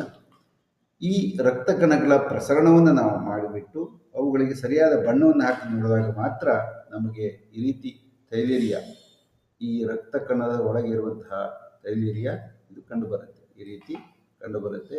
ಅಲ್ಲದೆ ಇದರೊಳಗೂ ಸಹಿತ ರಕ್ತ ಕಣದ ಒಳಗೆ ನಾವು ಥೈಲೇರಿಯಾ ಇದನ್ನು ಪತ್ತೆ ಮಾಡಬಹುದು. ಸ್ವಲ್ಪ ಪ್ರಯೋಗಾಲಯದಲ್ಲಿ ತುಂಬ ಅನುಭವಿಗಳಾದವರಿಗೆ ಮಾತ್ರ ಇದು ಕಂಡುಬರುತ್ತೆ. ಯಾಕಂದರೆ ಕೆಲವೊಮ್ಮೆ ಈ ಟೆಟ್ರಾಸೈಕ್ಲೈನ್ ಅಥವಾ ಬೇರೆ ಯಾವುದಾದ್ರೂ ಥೈಲೇರಿಯಾ ನಿರೋಧಕ ಚುಚ್ಚುಮದ್ದನ್ನು ಕುಡಿಸಿದಾಗ ಈ ರೋಗ ಪತ್ತೆ ಆಗುವ ಸಾಧ್ಯತೆ ಬಹಳ ಕಡಿಮೆ. ಅದಕ್ಕಾಗಿ ಜ್ವರ ತುಂಬ ಜಾಸ್ತಿ ಆಗಿದೆ ಅಂತಂದಾಗ ನಾವೇನು ಮಾಡಬೇಕು, ಈ ಥೈಲೇರಿಯಾ ಇದಕ್ಕೆ ಚಿಕಿತ್ಸೆಯನ್ನು ಪಶುವೈದ್ಯರ ಹತ್ರ ಸೂಚನೆ ಪಡಿಸ್ಕೊಂಡು ಕೊಡಿಸ್ಕೋಬೇಕಾಗುತ್ತೆ. ಇಲ್ಲೊಂದು ಚಿಕ್ಕದೊಂದು ನಾವು ವಿಡಿಯೋ ನೋಡೋಣ. ಹೇಗೆ ಅಂತಂದರೆ,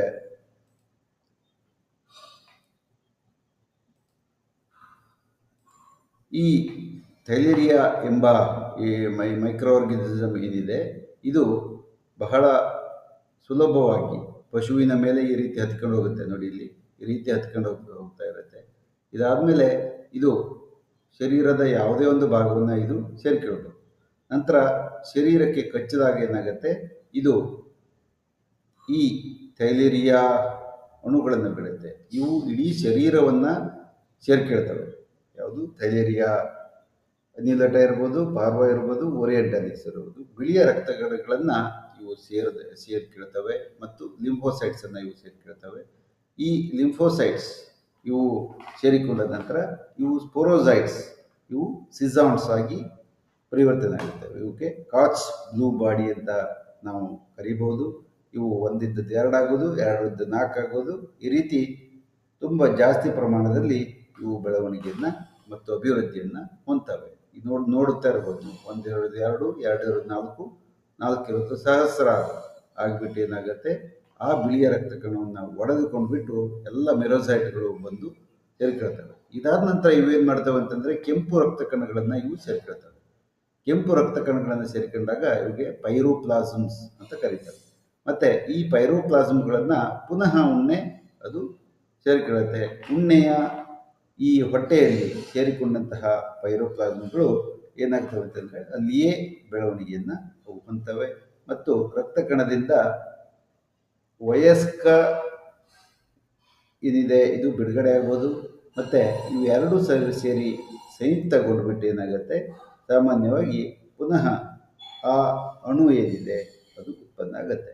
ಇದೇನಾಗುತ್ತೆ ಅಂತಂದರೆ, ಈ ಕರುಳಿನ ಗ್ರಂಥಿಗಳಲ್ಲಿ ಈ ಪೈರೋಪ್ಲಾಸಮ್ಸ್ ಸೇರಿಕೊಂಡಾಗ ಇದಕ್ಕೆ ಕೈನೇಟ್ ಅಂತ ಹೇಳ್ತಾರೆ. ಮತ್ತು ಈ ಕೈನೇಟ್ ಈ ಕರುಳಿನ ಒಂದು ಪದರದಲ್ಲಿ ಆ ಕೋಶಗಳಲ್ಲಿ ಇದು ಸೇರ್ಕೊಂಡ್ಬಿಡುತ್ತೆ. ಮತ್ತು ಇದು ಅಲ್ಲಿಯೇ ಅಭಿವೃದ್ಧಿಯನ್ನಾಗುತ್ತೆ. ಮತ್ತು ಇವು ಅನೇಕ ರೀತಿಯ ಸ್ಪೋರೋಸೈಟ್ಸ್ಗಳು ಪುನಃ ಉಣ್ಣೆಯಿಂದ ಏನಾಗ್ತವೆ ಅಂತಂದರೆ, ಉಣ್ಣೆಯಿಂದ ರಕ್ತಕ್ಕೆ ಇವು ಸೇರಿಸಲ್ಪಡ್ತವೆ. ಹೀಗೆ ಒಂದು ಉಣ್ಣೆ ಏನು ಮಾಡುತ್ತೆ ಅಂತಂದರೆ ಅನೇಕ ಕಿತಾಪತಿ ಕೆಲಸಗಳನ್ನು ಅಂತ ಹೇಳ್ಬೋದು. ಮೊದಲನೇದಾಗಿ ಅದು ಎಲ್ಲ ರೋಗಾಣುಗಳನ್ನು ರಕ್ತದಲ್ಲಿ ಸೇರಿಸುತ್ತೆ. ಅಲ್ಲಿ ಬಿಳಿಯ ರಕ್ತ ಕಣಗಳನ್ನು ನಾಶ ಮಾಡಿಸಿಬಿಟ್ಟಾದಮೇಲೆ ಕೆಂಪು ರಕ್ತ ಕಣಗಳನ್ನು ಸೇರ್ಕೊಂಡ್ಬಿಟ್ಟು ಪುನಃ ಈ ಕೆಂಪು ರಕ್ತ ಕಣಗಳನ್ನು ಈ ಏನಿದೆ ಈ ಉಣ್ಣೆ ಇದು ಇದು ಹೀರುವ ಒಂದು ಸಾಧ್ಯತೆ ತುಂಬ ಜಾಸ್ತಿ ಇದೆ. ಇದಲ್ಲದೆ ನರಮಂಡಲದ ಲಕ್ಷಣಗಳಾದಂತಹ ಮಾಂಸಖಂಡಗಳ ನಡುಕ, ಒಮ್ಮೊಮ್ಮೆ ಮಾಂಸಖಂಡಗಳ ನಡುಕ ಅಥವಾ ಸಿಸರ್ಸ್ ಅಂತ ಹೇಳ್ತೀವಿ, ಅದು ಅನೇಕ ಸಲ ಹಿಂಗಾಲನ್ನು ಈ ಪಶುಗಳು ಕೊಡೋದಿಲ್ಲ. ಹಿಂಗಾಲನ್ನು ಎತ್ತಿ ಬಿಟ್ಟಿರ್ತವೆ, ನಮಗೆ ಗೊತ್ತಾಗಲ್ಲ, ಏನೋ ಒಂದು ನೋವಾಗಿರ್ಬೇಕು ಅಂತ ಮಾಡ್ತೀವಿ. ಮತ್ತು ಕಾಲುಗಳ ಬಡಿದಾಟ, ಕಾಲನ್ನು ತೆಗೆದು ನೆಲಕ್ಕೆ ಬಡಿತಾ ಇರೋದು, ಇನ್ನು ತಲೆಯನ್ನು ಯಾವುದಾದ್ರೂ ಒಂದು ವಸ್ತುವಿಗೆ ಒತ್ತಿ ಹಿಡಿದುಕೊಳ್ಳೋದು. ಉದಾಹರಣೆಗೆ ಒಂದು ಗೋಡೆ ಹತ್ತಿರ ಇತ್ತಂತಂದರೆ ಆ ಗೋಡೆಗೆ ಒತ್ತಿಕೊಂಡು ನಿಲ್ಲುವ ಒಂದು ಕೆಲಸವನ್ನು ಇದು ಮಾಡ್ತವೆ. ಮತ್ತು ಅಪರೂಪಕ್ಕೆ ಇಲ್ಲಿ ಚರ್ಮದಲ್ಲಿ ನೋಡ್ಬೋದು, ಅಲ್ಲಲ್ಲಿ ಗುಂಡಾಕೃತಿಯಲ್ಲಿ ಊತಗಳು ಕಂಡುಬರ್ತವೆ. ಮತ್ತು ಧರಿಸಿದಂತಹ ಜಾನುವಾರುಗಳಲ್ಲಿ ಗರ್ಭಪಾತವಾಗುವ ಸಾಧ್ಯತೆ ತುಂಬ ಜಾಸ್ತಿ. ಅದರಲ್ಲೂ ಇತ್ತೀಚೆಗೆ ಬಂದಂತಹ ಥೈಲೇರಿಯಾ ಓರಿಯೆಂಟಾಲಿಸ್ ನಮ್ಮ ಚಿತ್ರದುರ್ಗ ಜಿಲ್ಲೆ ಇರ್ಬೋದು, ದಾವಣಗೆರೆ ಜಿಲ್ಲೆ, ಶಿವಮೊಗ್ಗ ಅನೇಕ ಕಡೆ ಇದು ಬಹಳ ಸಾಮಾನ್ಯವಾಗಿ ಬರ್ತಾ ಇರುವಂತಹ, ಇತ್ತೀಚೆಗೆ ಉಣ್ಣೆಯಿಂದ ಬರುತ್ತಿರುವಂತಹ ಒಂದು ಕಾಯಿಲೆ ಆಗಿರೋದ್ರಿಂದ ಈ ರೀತಿಯ ಲಕ್ಷಣಗಳು ಕಂಡು ಬಂದಾಗ ಇದನ್ನು ಗುರುತಿಸಬೇಕಾಗತ್ತೆ, ಥೈಲೇರಿಯಾಸಿಸ್ ಇರಬಹುದು ಅಂತ. ಇದಲ್ಲದೆ ಈ ಕೆಚ್ಚಲಿನ ಹತ್ತಿರ ಇರ್ಬೋದು ಈ ರೀತಿಯ ಸಣ್ಣ ಗುಳ್ಳೆಗಳನ್ನು, ಈ ಚರ್ಮಗಂಟು ಕಾಯಿಲೆಯಲ್ಲಿ ಅನೇಕ ಜನ ನೋಡಿರ್ತಾರೆ. ಕಾರಣ ಅದಕ್ಕೆ ಯಾವುದೇ ಕಾರಣದಲ್ಲಿ ನಾವು ಕನ್ಫ್ಯೂಸ್ ಆಗುವ ಅವಶ್ಯಕತೆ ಇದರಲ್ಲಿ ಇಲ್ಲ. ಚರ್ಮಗಂಟು ಕಾಯಿಲೆ ಬೇರೆ, ಥೈಲೇರಿಯಾ ಕಾಯಿಲೆ ಬೇರೆ. ಈ ರೀತಿ ಪಶು ಏನಾಗುತ್ತೆ ಅಂತಂದರೆ ಕಣ್ಣಿನ ಲೋಳ್ ಪದರಗಳು ಬೆಳ್ಳಗೆ ಬಿಳಿಚಿಕೊಂಡು ರಕ್ತಹೀನತೆಯಿಂದ ಸಾಮಾನ್ಯವಾಗಿ ಅವು ಬಳಲ್ತವೆ. ಮತ್ತು ಚರ್ಮದ ಮೇಲೆ ಅನೇಕ ಸಲ ಈ ರೀತಿಯ ಗಂಟುಗಳು ಸಹಿತ ಉಂಟಾಗಬಹುದು. ಇದು ಸಹಿತ ಥೈಲೇರಿಯಾ ಕಾಯಿಲೆಯ ಒಂದು ಲಕ್ಷಣ. ಕೆಲವೊಮ್ಮೆ ನೊಣಗಳು ಕಡಿದ್ರೂ ಸಹಿತ ಈ ರೀತಿ ಆಗ್ಬೋದು. ಕಾರಣ ಅದನ್ನು ಸ್ವಲ್ಪ ಪರಿಶೀಲಿಸ್ಕೊಳ್ಬೇಕು. ನೊಣಗಳು ಕಡಿದಾಗ ಜ್ವರ ಬರಲ್ಲ, ಆದರೆ ಥೈಲೇರಿಯಾ ಕಾಯಿಲೆಯಲ್ಲಿ ಜ್ವರದ ಒಂದು ಸಾಧ್ಯತೆ ತುಂಬ ಜಾಸ್ತಿ. ಅದಲ್ಲದೆ ಕಣ್ಣಿನ ಲೋಳ್ ಪದರಗಳು ತುಂಬ ಜಾಸ್ತಿ ಅವು ಬಿಳಿಚಿಕೊಂಡು ಬಿಡ್ತವೆ. ಇದನ್ನು ನೋಡ್ಬೋದು, ಪಶುವಿನಲ್ಲಿ ಲೋಳ್ ಪದರಗಳು ತುಂಬ ಜಾಸ್ತಿ ಬಿಳಿಚಿಕೊಂಡ್ಬಿಡ್ತವೆ. ಕಾರಣ ಈ ರೀತಿ ಬಿಳಿಚಿಕೊಂಡ ಲೋಳ್ ಪದರಗಳು ಇದ್ದಾಗ ಅದಕ್ಕೆ ಹಿಮೋಗ್ಲೋಬಿನ್ ಅಂಶ 6ಕ್ಕಿಂತ ಕಡಿಮೆ ಇದೆ ಎಂದು ಬಹಳ ಸರಳವಾಗಿ ನಾವು ಊಹಿಸಬಹುದು. ಮತ್ತು ಮೈ ಮೇಲೆ ಅನೇಕ ರೀತಿಯ ಈ ಗುಳ್ಳೆಗಳು ಇವಿರ್ತವೆ. ಇವು ಸಹಿತ ಬಹಳ ಸಾಮಾನ್ಯವಾಗಿ ಥೈಲೇರಿಯಾ ಕಾಯಿಲೆಗಳಲ್ಲಿ ಇರುವಂತಹ ಒಂದು ಪರಿಣಾಮ. ಇದಲ್ಲದೆ ಕರುಗಳಲ್ಲಿ ಸಹಿತ ನಾವು ಥೈಲೇರಿಯಾ ಕಾಯಿಲೆಗಳನ್ನು ಬಹಳ ಸಾಮಾನ್ಯವಾಗಿ ನೋಡ್ಬೋದು. ಇಲ್ಲಿ ನೋಡಿದಾಗ ಒಂದು ಕರುವಿಗೆ ಥೈಲೇರಿಯಾ ಕಾಯಿಲೆ ಬಂದಿದೆ. ಕಣ್ಣಿನಿಂದ ನಿರಂತರವಾಗಿ ನೀರು ಸೋರ್ತಾ ಇರೋದಿರ್ಬೋದು, ಕಣ್ಣಿನ ಗುಡ್ಡೆ ಹೊರಗೆ ಬರ್ತಾ ಇರೋದು, ಇದಕ್ಕೆ ಎಕ್ಸಾಪ್ಟಾಲ್ಮಿಯಾ ಅಂತ ಹೇಳ್ತಾರೆ. ಮತ್ತು ಈ ಎಕ್ಸಾಪ್ಟಾಲ್ಮಿಯಾ ಇದ್ದಾಗ ಕರುವಿಗೆ ಕಣ್ಣು ಕಾಣಿಸಲ್ಲ. ಆ ಕಾರಣದಿಂದ ಹುಟ್ಟಿದ ಕರುವಿಗೆ ಅಥವಾ ಹುಟ್ಟಿದ ಮೇಲೆ ಸ್ವಲ್ಪ ದಿನಗಳಾದ ಮೇಲೆ ಈ ಕರುಗಳಿಗೆ ಈ ರೀತಿಯ ಕಾಯಿಲೆ ಬಂದಾಗ ಸ್ವಲ್ಪ ಗಮನಿಸಿಕೊಳ್ಬೇಕು. ಮತ್ತು ಕೆಲವೊಮ್ಮೆ ಕರುಗಳ ಕಣ್ಣಿನಿಂದ ನಿರಂತರವಾಗಿ ನೀರು ಸೋರ್ತಾ ಇದ್ದದ್ದು ಸಹಿತ ಥೈಲೇರಿಯಾ ಕಾಯಿಲೆಯ ಒಂದು ಲಕ್ಷಣವೇ ಆಗಿರುತ್ತೆ. ಕಾರಣ ಅದನ್ನು ಸಹಿತ ಗಮನಿಸಿಕೊಳ್ಬೇಕು. ಕಣ್ಣು ಈ ರೀತಿ ಹೊರಗೆ ಬಂದಾಗ ಮೂಗಿನಿಂದ ನಿರಂತರವಾಗಿ ಸೋರುವಿಕೆ ಇದ್ದಾಗ, ಮತ್ತು ಆಗ ರಕ್ತ ಕಣಗಳಲ್ಲಿ ಸೇರಿರುವಂತಹ ಈ ಥೈಲೇರಿಯಾ ಅಣುಗಳು ಏನಾಗ್ತವೆ, ರಕ್ತ ಕಣಗಳನ್ನು ಒಡೆದು ಬಿಟ್ಟು ರಕ್ತಹೀನತೆಯನ್ನು ಉಂಟು ಮಾಡ್ತವೆ. ಇಲ್ಲೊಂದು ಕರು ಥೈಲೇರಿಯಾದಿಂದ ಬಾಧೆಗೆ ಒಳಗಾಗಿದ್ದು ನೋಡ್ಬೋದು. ಅನೇಕ ಸಲ ಇದಕ್ಕೇನಾದ್ರು ಗಾಯ ಆಗಿರ್ಬೋದು ಅಂತೇಳಿ ನಾವು ರೈತರು ಭಾವಿಸ್ತಾರೆ. ಅಲ್ಲ, ಖಂಡಿತ ಇದು ಥೈಲೇರಿಯಾಕ್ಕೆ ಒಳಗಾದಂತಹ ಕರುವಿನ ಒಂದು ಚಿತ್ರ. ಇದಲ್ಲದೆ ಈ ರೋಗವನ್ನು ಪತ್ತೆ ಮಾಡೋದು ಹೇಗೆ ಅಂತಂದಾಗ, ಕೆಂಪು ರಕ್ತ ಕಣಗಳಲ್ಲಿ ಈ ಥೈಲೇರಿಯಾ ಪರೋಪಜೀವಿಗಳನ್ನು ನಾವು ಗುರುತಿಸಬಹುದು ಪ್ರಯೋಗಶಾಲೆಯಲ್ಲಿ. ಮತ್ತು ಈ ಹಿಮೋಗ್ಲೋಬಿನ್ ಅಂಶ ಬಹಳ ಕಡಿಮೆ ಆಗಿಬಿಡುತ್ತೆ. ಸಾಮಾನ್ಯವಾಗಿ 10ರಿಂದ 13ವರೆಗೆ ಇದ್ದರೆ ಸಾಮಾನ್ಯ, 6ಕ್ಕಿಂತ ಕಡಿಮೆ ಬಂತಂದರೆ ಅದಕ್ಕೆ ರಕ್ತಹೀನತೆ ಅಂತ ಹೇಳಿರ್ಬೋದು. ಅನೇಕ ಸಲ ದುಗ್ಧರಸ ಗ್ರಂಥಿಗಳು ಊದಿಕೊಳ್ತವೆ ಹಾಗೂ ಪರೋಪಜೀವಿಯ ಜೀವನ ಚಕ್ರದ ವರ್ಧನೆಯಲ್ಲಿರುವ ಅನೇಕ ಹಂತಗಳು ನಮಗೆ ಸಹಿತ ಸಿಗಬಹುದು. ಇದಲ್ಲದೆ ಪ್ರಯೋಗಶಾಲೆಯಲ್ಲಿ ಕಾಂಪ್ಲಿಮೆಂಟ್ ಫಿಕ್ಸೇಷನ್ ಟೆಸ್ಟ್ ಇರ್ಬೋದು, ಅಥವಾ ಪ್ರಕಾಶ ಸ್ಫುರಣ ಪ್ರತಿರೋಧ ವಸ್ತು ಅಥವಾ ಫ್ಲೋರೆಸೆಂಟ್ ಆ್ಯಂಟಿಬಾಡಿ ಟೆಸ್ಟ್, ಇವು ಸಹಿತ ನಾವು ಮಾಡ್ತೀವಿ. ಅಲ್ಲದೆ ಕೆಲವೊಮ್ಮೆ ಏನಾಗುತ್ತೆ, ಚಿಕಿತ್ಸೆಯನ್ನು ಕೊಟ್ಟಾಗ, ಅನೇಕ ಜನ ಟೆಟ್ರಾಸೈಕ್ಲಿನ್ ಇತ್ಯಾದಿ ಚಿಕಿತ್ಸೆಯನ್ನು ಕೊಟ್ಟಾಗ ಈ ರೋಗಾಣುಗಳು ರಕ್ತ ಪ್ರಸರಣವನ್ನು ಬಿಟ್ಟು ದುಗ್ಧ ಗ್ರಂಥಿಗಳಲ್ಲಿ ನೆಲೆಗೊಳ್ಳಿಬಿಡ್ತವೆ. ಕಾರಣ ಅದು ಸಿಗುವ ಸಾಧ್ಯತೆ ಕಡಿಮೆ. ಅದಲ್ಲದೆ ಕೆಲವೊಮ್ಮೆ ಚಿಕಿತ್ಸೆಯನ್ನು ಕೊಟ್ಟಾಗ ಅನೇಕ ದಿನಗಳವರೆಗೆ ಇವು ನಾಪತ್ತೆ ಆಗುತ್ತವೆ. ಆದರೆ ಔಷಧಿಯ ಪರಿಣಾಮ ಕಡಿಮೆ ಆದಮೇಲೆ ಪುನಃ ರಕ್ತವನ್ನು ಸೇರಿಕೊಂಡ್ಬಿಟ್ಟು ಈ ಪೈರೋಪ್ಲಾಸಮ್ ಇತ್ಯಾದಿಗಳನ್ನು ಬಿಡುಗಡೆ ಮಾಡಿ ಜ್ವರವನ್ನು ಉಂಟು ಮಾಡ್ತವೆ. ಇದರಲ್ಲಿ ಮರಣೋತ್ತರ ಪರೀಕ್ಷೆಯಲ್ಲಿ ನಮಗೆ ತುಂಬ ರಕ್ತಹೀನತೆ ಕಾಣಬಹುದು. ಈ ದುಗ್ಧ ಗ್ರಂಥಿಗಳ ರಸಗ್ರಂಥಿಗಳ ಊತ ಇರ್ಬೋದು. ಇದಲ್ಲದೆ ಗುಲ್ಮ ಅಥವಾ ಪ್ಲೀಹ ಇದೇನಾಗುತ್ತೆ, ಇದು ಸಹಿತ ಊದಿಕೊಳ್ಳುತ್ತೆ. ಮತ್ತು ಪಿತ್ತಕೋಶ ಅಥವಾ ಪಿತ್ತ ರಸ ಇದೇನಿದೆ, ಇದು ಸಹಿತ ನಾವು ಊದಿಕೊಳ್ಳಲು ಆಗುವಂಥ ಸಾಧ್ಯತೆ ಇದೆ. ಮತ್ತು ಇತ್ತೀಚೆಗೆ ಈ ಕಾಯಿಲೆಯನ್ನು ಪತ್ತೆ ಮಾಡೋದು ತುಂಬ ಕಷ್ಟ ಆಗಿರೋದಕ್ಕೆ PCR ಪರೀಕ್ಷೆಯನ್ನು ಮಾಡ್ತೇವೆ, ಪಾಲಿಮರೇಸ್ ಚೈನ್ ರಿಯಾಕ್ಷನ್. ಅನೇಕ ಜನಕ್ಕೆ ಇದು ಪರೀಕ್ಷೆಯ ಮಹತ್ವ ಗೊತ್ತಿದೆ. ಯಾಕಂದರೆ ಕೋವಿಡ್-19 ಸಂದರ್ಭದಲ್ಲಿ PCR ಪರೀಕ್ಷೆಯನ್ನು ಮಾಡ್ತಾಯಿದ್ರು. RT-PCR ಅಂತ ಪರೀಕ್ಷೆ ಇರ್ಬೋದು, PCR ಪರೀಕ್ಷೆಗಳು, ಇವುಗಳು ಜನಪ್ರಿಯವಾಗಿದ್ದು ಸ್ವಲ್ಪ ದುಬಾರಿ ಆದರೂ ಸಹಿತ ಅತ್ಯಂತ ಖಚಿತವಾಗಿಯೂ ಪತ್ತೆ ಮಾಡ್ತವೆ. ಅದರಲ್ಲೂ ಇತ್ತೀಚೆಗೆ ಬಂದಂತಹ ಈ ಥೈಲೇರಿಯಾ ಓರಿಯೆಂಟಾಲಿಸ್ ಕಾಯಿಲೆ ಇದನ್ನು ಪತ್ತೆ ಹಚ್ಚಲಿಕ್ಕೆ ಈ ಪಿ ಸಿ ಆರ್ ಕಾಯಿಲೆಯಿಂದ ಮಾತ್ರ, ಪಿ ಸಿ ಆರ್ ಪರೀಕ್ಷೆಯಿಂದ ಮಾತ್ರ ಸಾಧ್ಯ ಆಗುತ್ತೆ. ಸಾಮಾನ್ಯವಾಗಿ ಮೈಕ್ರೋಸ್ಕೋಪ್ ಅಡಿಗೆ ಅಥವಾ ಸೂಕ್ಷ್ಮದರ್ಶಕದ ಯಂತ್ರದ ಅಡಿಗೆ ಗೊತ್ತಾಗದೇ ಇರುವುದು ಈ ಪಿ ಸಿ ಆರ್ ಪರೀಕ್ಷೆಯಲ್ಲಿ ಪತ್ತೆ ಆಗುತ್ತೆ. ಬೆಂಗಳೂರಿನಲ್ಲಿರುವಂತಹ ನಿವೇದಿ ಮತ್ತು ಪಶು ಆರೋಗ್ಯ ಮತ್ತು ಜೈವಿಕ ಸಂಸ್ಥೆಯ ಪ್ರಯೋಗಾಲಯದಲ್ಲಿ ಈ ಪ್ರಯೋಗವನ್ನು, ಈ ಪತ್ತೆಯನ್ನು ಮಾಡ್ತಾರೆ. ಕಾರಣ ಇದನ್ನು ಪತ್ತೆಯನ್ನು ಮಾಡಲಿಕ್ಕೆ ಒಂದು ವಾರ ಬೇಕಾಗುತ್ತೆ. ಸಾಮಾನ್ಯವಾಗಿ ಬೇಕಾದಾಗ ನಾವು ಒಂದು ಮೊದಲು ಚಿಕಿತ್ಸೆಯನ್ನು ಕೊಡಿಸಿಬಿಟ್ಟು ಬೇಕಾದರೆ ನಂತರ ರಕ್ತವನ್ನು ಸರಿಯಾಗಿ ಸಂರಕ್ಷಿಸಿ ಅಲ್ಲಿ ಕಳಿಸಿಕೊಟ್ಬಿಟ್ರೆ ಇದು ಕಾಯಿಲೆ ಪತ್ತೆಯನ್ನು ಮಾಡ್ಬೋದು. ಹಾಗಿದ್ರೆ ಚಿಕಿತ್ಸೆ ಇದೆಯಾ ಅದಕ್ಕೆ ಅಂತಂತಂದರೆ, ಅನೇಕ ರೀತಿಯ ಔಷಧಿಗಳು ಇದಕ್ಕೆ ಪ್ರಪಂಚದಾದ್ಯಂತ ಸಂಶೋಧನೆಗಳು ನಡೀತಾ ಇದ್ದಾವೆ. ಇದಲ್ಲದೆ ಕಳೆದ ಅನೇಕ ವರ್ಷಗಳಿಂದ ಈ ಕ್ವಿನಾಲಿನ್ ಗ್ರೂಪ್ ಅಥವಾ ಆ ವರ್ಗಕ್ಕೆ ಸೇರಿದಂತಹ ಪ್ರಿಮಾಕ್ವಿನ್, ಪಾಮಾಕ್ವಿನ್, ಕ್ಲೋರೋಕ್ವಿನ್ ಇತ್ಯಾದಿಗಳು ಬಹಳ ಉಪಯುಕ್ತವಾಗಿವೆ. ಟೆಟ್ರಾಸೈಕ್ಲಿನ್ಗಳು ಔಷಧಿ ಲಸಿಕೆಯನ್ನು ಜೊತೆಗೆ ಬಳಸಿ ಹೆಚ್ಚಿಸಿರುವ ರೋಗ ನಿರೋಧಕ ಕ್ರಮದಲ್ಲಿ ಉಪಯುಕ್ತತೆಯನ್ನು ಕಂಡಿದ್ದಾರೆ. ಮತ್ತು ಬೂಪಾರ್ವಕೇನ್ ಅಥವಾ ಬೂಪಾರ್ವಕೇನ್ ಎಂಬ ಔಷಧಿ ಬಹಳ ಪರಿಣಾಮಕಾರಿಯಾಗಿ ಈ ಕಾಯಿಲೆಯಲ್ಲಿ ಕಂಡುಬಂದಿದೆ. ಇದನ್ನು ಪ್ರತಿ ಕಿಲೋಗ್ರಾಮ್ ತೂಕಕ್ಕೆ 2.5 ಮಿಲಿಗ್ರಾಮ್ ಅಂತೆ ಪಶುವೈದ್ಯರ ಸಲಹೆಯ ಮೇರೆಗೆ ಇದನ್ನು ಕೊಟ್ಟಾಗ ಕಾಯಿಲೆ ಬಹುತೇಕ ಕಡಿಮೆ ಆಗುತ್ತೆ. ಥೈಲೇರಿಯಾ ಓರಿಯೆಂಟಾಲಿಸ್ ಎಂಬ ಒಂದು ಕಾಯಿಲೆಗೆ 2 ಸಲ ಇದನ್ನು ಕೊಡಬೇಕಾಗುತ್ತೆ. ಯಾಕಂದರೆ ಇದು ಆ ಔಷಧಿ ಅಷ್ಟು ಪರಿಣಾಮಕಾರಿ ಅಲ್ಲ. ಇದು ಥೈಲೇರಿಯಾ ಪಾರ್ವಾ ಮತ್ತು ಅನ್ಯುಲೇಟಾ ಇದಕ್ಕೆ ಅತ್ಯಂತ ಸೂಕ್ತವಾದಂತಹ ಒಂದು ಔಷಧಿ. ಆದರೆ ಥೈಲೇರಿಯಾ ಓರಿಯೆಂಟಾಲಿಸ್ ನಾನು ಹೇಳ್ತಾ ಇದ್ದೀನಿ, ಇತ್ತೀಚೆಗೆ ಬರುವಂತಹ ಒಂದು ಕಾಯಿಲೆಯಲ್ಲಿ ಇದು ಅಷ್ಟು ಪರಿಣಾಮಕಾರಿ ಅಲ್ಲ. ಇದನ್ನು 2 ಸಲ ಕೊಡಬೇಕು ಅಂತ ಅದರಲ್ಲಿ ಹೇಳ್ತಾರೆ. ಇದಲ್ಲದೆ ನಿಯಂತ್ರಣ ಮಧ್ಯವರ್ತಿ ಉಣ್ಣೆಗಳ ಹತೋಟಿಯು ಬಹಳ ಮುಖ್ಯವಾದರೂ ಸಹಿತ ಅತ್ಯಂತ ಕಷ್ಟಕಾರಿ ಕೆಲಸ. ಉಣ್ಣೆಗಳ ನಿಯಂತ್ರಣ ಅಷ್ಟು ಸುಲಭ ಸಾಧ್ಯವಲ್ಲ. ಇದರ ಹಾವಳಿಯನ್ನು ಗಮನಾರ್ಹವಾದಷ್ಟಾದರೂ ನಾವು ಕಡಿಮೆ ಮಾಡಬೇಕು. ಪಶುಪಾಲನೆಯ ಕ್ರಮ, ಉತ್ತಮ ಪಶುಪಾಲನೆಯ ಕ್ರಮ, ಉಣ್ಣೆ ನಿವಾರಕದ ನಿರಂತರ ಬಳಕೆ ಇದು ಬಹಳ ಮುಖ್ಯ.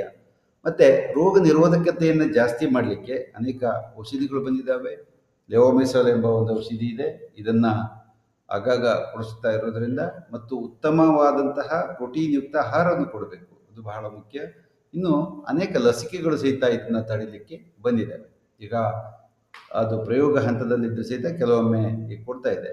ಉತ್ತರ ಆಫ್ರಿಕಾ ಮತ್ತು ಮಧ್ಯಪ್ರಾಚ್ಯ ದೇಶಗಳಲ್ಲಿ ಈ ಲಸಿಕೆಗಳನ್ನು ಅಭಿವೃದ್ಧಿಪಡಿಸಿಬಿಟ್ಟು ಅದನ್ನು ಬಳಸ್ತಾ ಇದ್ದಾರೆ. ಇದು ಈ ಭಾರತದಲ್ಲಿಯೂ ಸಹಿತ ಇತ್ತೀಚೆಗಷ್ಟೇ ಅಥವಾ ಸುಮಾರು ಅನೇಕ ವರ್ಷಗಳ ಹಿಂದೆ ಈ ಲಸಿಕೆ ಬಹಳ ಪರಿಣಾಮಕಾರಿಯಾಗಿ ಬಳಕೆ ಆಗ್ತಾ ಇದೆ. ಹಾಗಿದ್ರೆ ಯಾವ ಲಸಿಕೆ ಬಳಕೆ ಆಗ್ತಾ ಇದೆ ಅಂತಂದರೆ, ಥೈಲೇರಿಯಾ ಅನ್ಯುಲೇಟಾ ಎಂಬ ಪ್ರಭೇದಗಳನ್ನು ಉಪಯೋಗಿಸಿಕೊಂಡ್ಬಿಟ್ಟು ಅದರಿಂದ ರೋಗವನ್ನು ಉಂಟು ಮಾಡುವಂತಹ ಒಂದು ಗುಣ ಇರುವಂತಹ ವಸ್ತುವನ್ನು ಬಳಸಿಕೊಂಡು ಚೈನಾ, ಭಾರತದಲ್ಲಿ ಪ್ರಯೋಗಗಳನ್ನು ಮಾಡ್ತಾ ಇದ್ದಾರೆ.